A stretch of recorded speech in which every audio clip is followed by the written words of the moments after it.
panay worrisome na itong mga excuse letter that we are being accepted by this committee. I think they have a new scheme being employed by the resource persons. Before, sila yung mga nagpapa-hospital, sila yung nagbibigay ng different excuses. But this time, we need to validate this excuse of Miss Attorney Zuleika Lopez. As much as I wanted to believe her excuse, no? But I think yung pong aunt niya that is living in the United States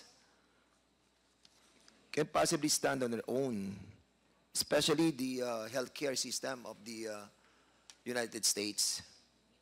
And the testimony of Zuleika Lopez is so crucial on this investigation. And if we were going to allow this excuse of her, then other resource persons might follow, no? And we're also running out of time because come December and January, we won't be able to conduct hearings anymore.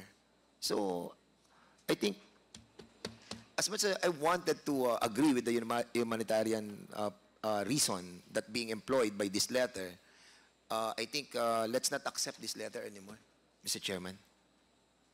They can always run. They can always run. But they cannot hide anymore, Mr. Chairman. Thank you, Congressman Dan.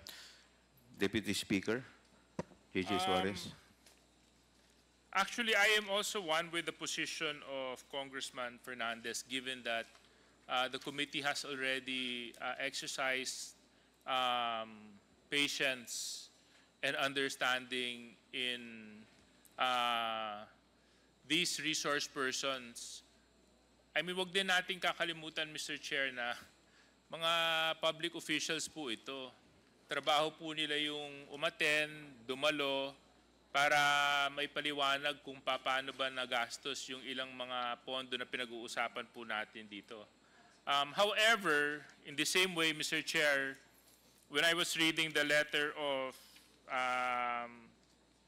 Attorney Zuleika Lopez, ang nabanggit niya po kasing dahilan doon ay ipinapakiusap ng kanyang tiyahin na makasama siya habang nasa ospital sa ibang bansa.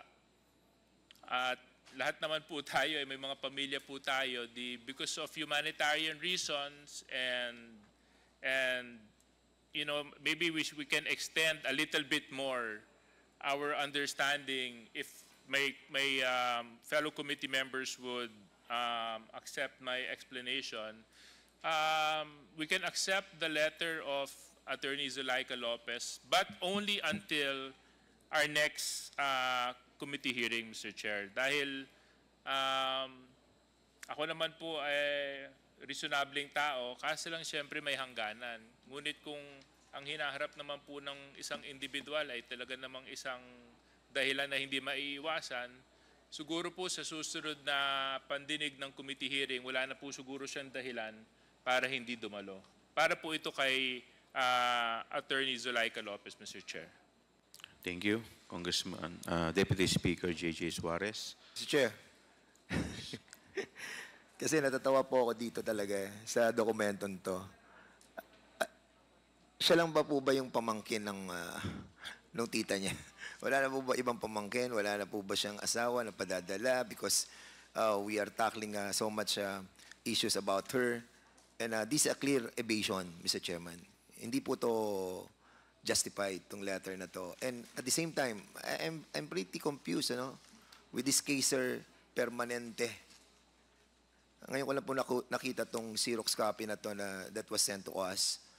At yung mga status report that being mentioned in here, I think this is not justifiable, Mr. Chairman. Most likely, ginawa lang nila to or whatever. But I hope this is true. Because if this is not true, and we will be able to validate the truthfulness of this report, status report, di ba? Additional problem for her. So, Anyway,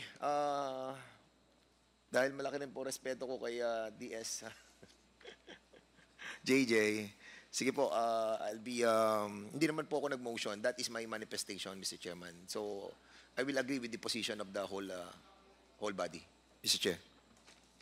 Thank you. Insofar as Attorney Zulaika Lopez, maybe we can ask the COMSEC to issue another subpoena, at least to give her one more chance. Do I hear a motion from the member for the reissuance of subpoena ad testificandum insofar as Attorney Zulaika Lopez only is concerned?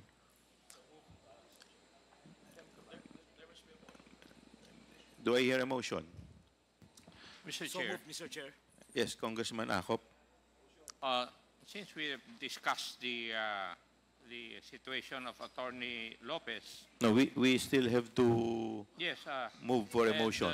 for humanitarian consideration, may I move that we issue another subpoena to Attorney Zulaika Lopez for the next hearing. So move, Mr. Chair. There is a motion by Congressman Acop for the reissuance of subpoena ad testificandum insofar as Attorney Zulaika Lopez is concerned. Is there any second to the motion?